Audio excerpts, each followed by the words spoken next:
Mike Mulligan and His Steam Shovel. Story and pictures by Virginia Lee Burton.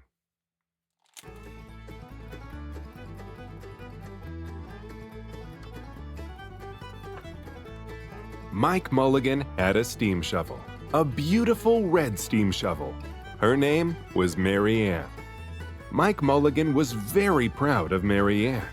He always said that she could dig as much in a day as 100 men could dig in a week, but he had never been quite sure that this was true. Mike Mulligan and Mary Ann had been digging together for years and years. Mike Mulligan took such good care of Mary Ann, she never grew old. It was Mike Mulligan and Mary Ann and some others who dug the great canals for the big boats to sail through. It was Mike Mulligan and Mary Ann and some others who cut through the high mountains so that trains could go through. It was Mike Mulligan and Mary Ann and some others who lowered the hills and straightened the curves to make the long highways for the automobiles. It was Mike Mulligan and Mary Ann and some others who smoothed out the ground and filled in the holes to make the landing fields for the airplanes. And it was Mike Mulligan and Mary Ann and some others who dug the deep holes for the cellars of the tall skyscrapers in the big cities. When people used to stop and watch them, Mike Mulligan and Mary Ann used to dig a little faster and a little better. The more people stopped, the faster and better they dug. Some days they would keep as many as 37 trucks busy taking away the dirt they had dug. Then along came the new gasoline shovels and the new electric shovels and the new diesel motor shovels and took all the jobs away from the steam shovels. Mike Mulligan and Mary Ann were very sad.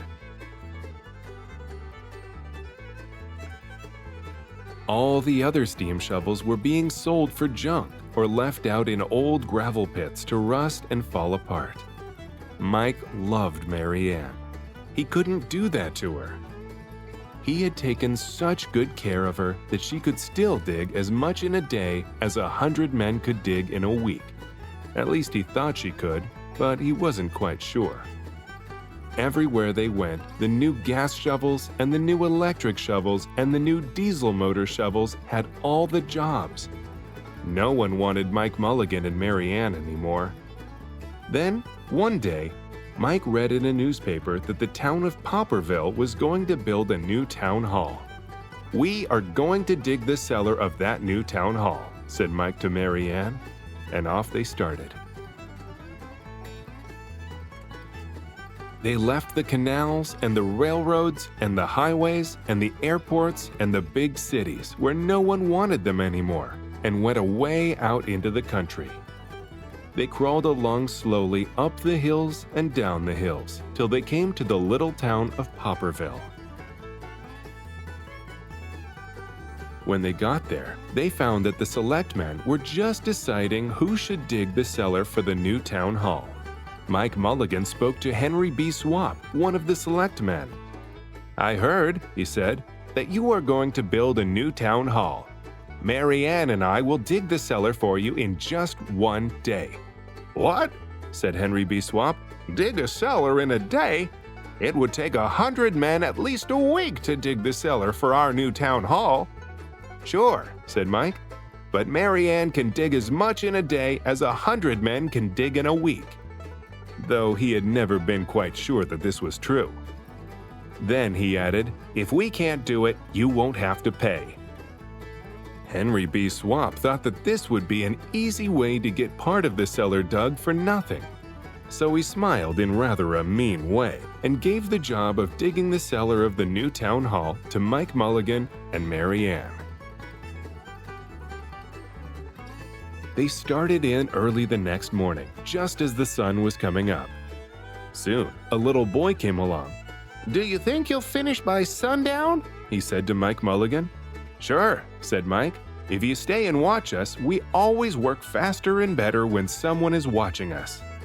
So the little boy stayed to watch. Then Mrs. McGillicuddy, Henry B. Swap, and the town constable came over to see what was happening, and they stayed to watch. Mike Mulligan and Mary Ann dug a little faster and a little better. This gave the little boy a good idea. He ran off and told the postman with the morning mail, the telegraph boy on his bicycle, the milkman with his cart and horse, the doctor on his way home, and the farmer and his family coming into town for the day, and they all stopped and stayed to watch.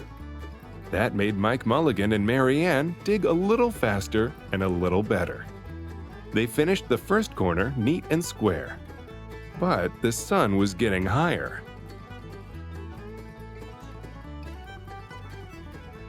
Clang, clang, clang! The fire department arrived. They had seen the smoke and thought there was a fire.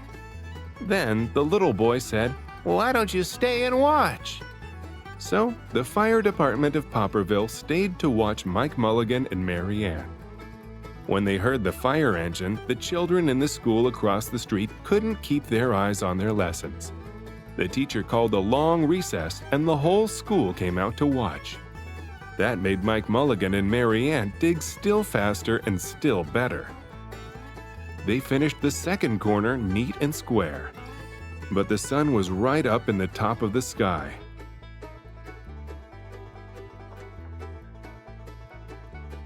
Now the girl who answers the telephone called up the next towns of Bangerville and Bopperville and Kipperville and Copperville and told them what was happening in Popperville. All the people came over to see if Mike Mulligan and his steam shovel could dig the cellar in just one day. The more people came, the faster Mike Mulligan and Mary Ann dug. But they would have to hurry. They were only halfway through, and the sun was beginning to go down. They finished the third corner, neat and square. Never had Mike Mulligan and Mary Ann had so many people to watch them. Never had they dug so fast and so well. And never had the sun seemed to go down so fast. "Hurry, Mike Mulligan! Hurry! Hurry!" shouted the little boy. "There's not much more time!" Dirt was flying everywhere, and the smoke and steam were so thick that the people could hardly see anything. But listen. Bing, bang, crash, slam! Louder and louder, faster and faster. Then, suddenly, it was quiet. Slowly, the dirt settled down. The smoke and steam cleared away, and there was the cellar, all finished. 4 corners, neat and square. 4 walls, straight down. And Mike Mulligan and Mary Ann at the bottom, and the sun was just going down behind the hill. "Hooray!" shouted the people. "Hooray for Mike Mulligan and his steam shovel! They have dug the cellar in just one day!" Suddenly, the little boy said, "How are they going to get out?" "That's right," said Mrs. McGillicuddy to Henry B. Swap. "How is he going to get his steam shovel out?" Henry B. Swap didn't answer, but he smiled in a rather mean way. Then everybody said, "How are they going to get out? Hi, Mike Mulligan, how are you going to get your steam shovel out?" Mike Mulligan looked around at the 4 square walls and 4 square corners, and he said, "We've dug so fast and we've dug so well that we've quite forgotten to leave a way out." Nothing like this had ever happened to Mike Mulligan and Mary Ann before, and they didn't know what to do. Nothing like this had ever happened before in Popperville. Everybody started talking at once, and everybody had a different idea, and everybody thought that his idea was the best. They talked and they talked, and they argued and they fought till they were worn out, and still no one knew how to get Mike Mulligan and Mary Ann out of the cellar they had dug. Then Henry B. Swap said, "The job isn't finished because Mary Ann isn't out of the cellar. so Mike Mulligan won't get paid." And he smiled again in a rather mean way. Now the little boy, who had been keeping very quiet, had another good idea. He said, "Why couldn't we leave Mary Ann in the cellar and build the new town hall above her? Let her be the furnace for the new town hall and let Mike Mulligan be the janitor. Then you wouldn't have to buy a new furnace and we could pay Mike Mulligan for digging the cellar in just one day." "Why not?" said Henry B. Swap, and smiled in a way that was not quite so mean. "Why not?" said Mrs. McGillicuddy. "Why not?" said the town constable. "Why not?" said all the people.